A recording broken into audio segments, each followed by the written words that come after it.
Hi, welcome to my channel, Untethered for Life. Today I'm going to be talking about what the first 3 months of being a full-time YouTube content creator was like for me. I'm going to go over the pros of being a YouTube content creator, the cons, the obstacles I ran into, and then at the end, my progress thus far. So to give you a little context, my YouTube channel is all about the things that you can see, do, eat, and experience in the beautiful state of Colorado. When I started YouTube, I started full-time right out the gate. That is not the typical or common way that most people start YouTube. So that is something to consider as I go through the pros and cons and obstacles that I ran into. But let's not waste any time. I'm gonna go ahead and start with the things that I love about being a YouTube content creator, the pros. Let's jump in. So, pro number 1 for becoming a YouTube content creator. One of the reasons I wanted to do YouTube was I was done trading time for money. I didn't want to be shackled to an employer, contained or constrained by the direction of whichever company I happened to be working for. I wanted to be free. And man, do I have an exceptional amount of freedom. When I wake up every day, I could decide with my own reasons what I want to do next. I am not constrained by anything. And that is absolutely amazing to me. Now, granted, it does come with some setbacks, and we're gonna get into that. But freedom, number 1 reason, period. The number 2 pro for becoming a YouTube content creator is the people and communities. From psychedelics, crypto, pet lovers, street art, fishing, hunting, and the rodeo. And that's only after 3 months. The people in these communities have such rich and interesting and unique stories. In fact, here are some of my favorite people that I've met so far.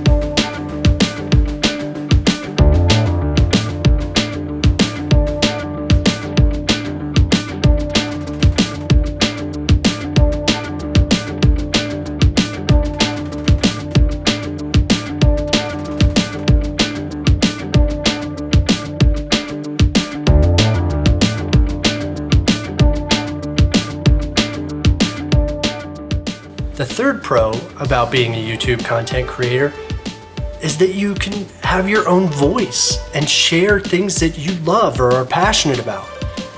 I love the state of Colorado. I'm 40 years old and I've seen so much in this state. And now I get to share it with everyone and show everyone the things that I love about this state. And that is so awesome.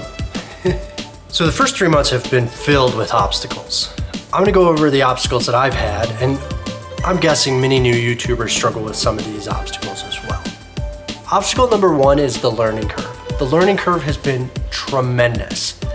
Every little thing seems to take significantly longer than it ought to, simply because I don't know how to do what I'm trying to do. Something like a green screen, for example. I'm using one today. Well, the first time I used a green screen, I had a green reflection in my glasses. So then when I viewed the video, I had big holes in my eyes. Who teaches you that stuff? So of course I had to retake the video, or actually I got really creative with the editing, which then I had to learn how do I edit holes in my eyes. And that's just such a small thing, but it's constant. From uploading your videos to YouTube, understanding how to write good descriptions, to make thumbnails that are good. I still don't know if my thumbnails are that great, but I'm learning. It's been a constant experiment of learning by doing, but that curve is huge, and I still feel like I have so much more to learn. So my second obstacle has been equipment failures, mishaps, and environmental conditions. To give you an example, the first hiking video I did was to St. Mary's Glacier this winter. It was super windy, and all of my footage was extremely shaky. Now, I learned that I can utilize software to reduce the vibration in the video at the cost of resolution. Now, I wasn't happy about that. I want that 4K video. So I had to invest in what we call a gimbal. Something like this. This is the Crane M2S, and it has given me fits. It's great at stabilizing video, but I had to learn how to balance it. Then even when I do get it balanced, sometimes I'll turn it on and it's not balanced, or I'll get into a mode that I don't understand and the camera's pointing in a wackadoo direction. I lost one, so we were at Aspen Winter X Games, and it fell out of my side pocket of my bag. I looked for it, it was gone. Fortunately, I collected most of the footage that I needed, but I've already had to replace a $250 portable gimbal, which was a bummer. I also had one fail on me, and I had to get it warranty exchanged. This little bugger has driven me nuts. But if I want smooth video, I need a gimbal. Some other equipment failures I've had was while we were in Croatia, I had a boom mic, this one right here, attached to a selfie stick, and it was in the side of my backpack. Well, we got stuck in the rain trying to figure out how to get into our Airbnb, and I fried a mic. Dang it. And then I proceeded to lose said selfie stick. What the heck? With that, having a good backpack is incredibly important, and knowing where all of the gear is put in that backpack for easy access is also important. Now, I've been on a quest to find the perfect backpack, and I don't think I've found it yet. But I will share the backpack I'm currently using, and to be quite honest, I actually love it. So this bag has 3 primary pockets, one of which is the laptop storage pocket, which fits my 15-inch Acer laptop perfectly, with an additional second screen.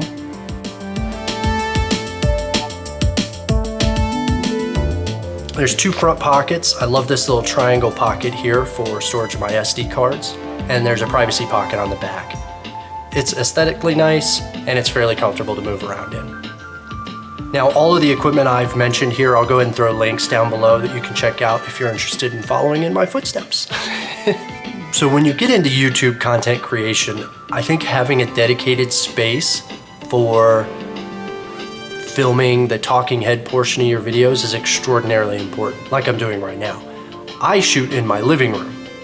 It's the most conducive with the lighting and the space, and it's where I'm the most comfortable. The downside to that, though, is my dogs have a mind of their own. They don't care if I'm shooting or not.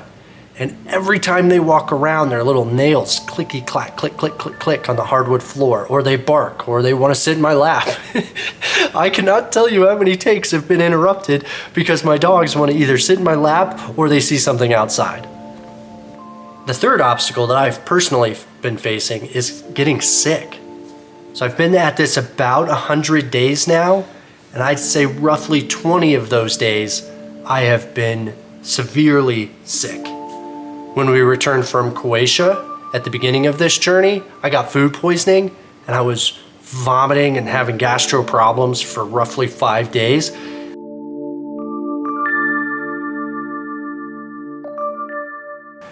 But I still needed to create content. Oh, it was incredibly difficult. After the Winter X Games, I got a sinus infection, which makes sense. I was out in the cold for 2.5 days straight. But when we got back, I had a sinus infection, and yet I still had to maintain my publication schedule.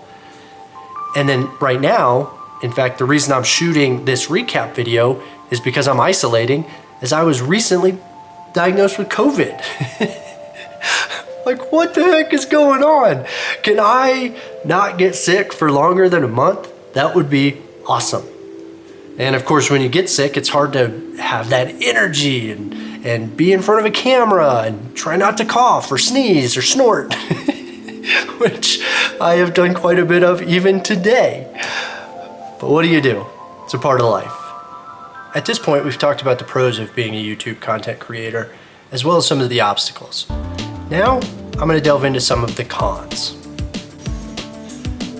So the first con of being a YouTube content creator is that you are always behind the camera. I've been to so many cool places already and experienced so much, met amazing people, delved into various communities, but the whole time I am routinely thinking about what is my camera capturing? And that can be really difficult. I have visited a lot of places in Colorado, but I've never done so behind a camera as much, and it's just different. The second con of YouTube content creation, and this may be specific to my niche, is that it can be lonely. I have a wide niche. I cover things all about Colorado, all over Colorado. So what that means is, while I meet amazing people and I delve into these extremely rich communities, I'm really only there for a short time and then I move on to the next thing. It's been difficult to maintain strong relationships with the people that I meet that last beyond that content's duration. And that's been a bit of a struggle. Couple that loneliness with getting feedback from folks that disagree with your views can make it that much more difficult. For example, I posted a 5-second short that was just a fact about the amount of LGBTQ people in the state of Colorado. That one short garnered comments of hate, and I lost 10 subscribers. That was difficult. And I just kind of had to chug along. And the third con about becoming a YouTube content creator is that very quickly your entire life is surrounded and dictated by what you're going to do for YouTube. Now, I had mentioned that one of the pros is freedom, which is incredible. However, the strict timelines and the pressure to constantly produce content leaves you in a state where you're always thinking about what is next for YouTube. And it's draining. It is really draining. So now that we've talked about some pros and cons of being a YouTube content creator, let me go ahead and talk about my performance in the first 3 months. So, it has been a very busy 3 months. I've produced 33 long-form content videos, 154 short-form videos, and 2 live broadcasts. Just to put that in perspective, that's 11 long-form videos a month, which is 1 every 3 days on average.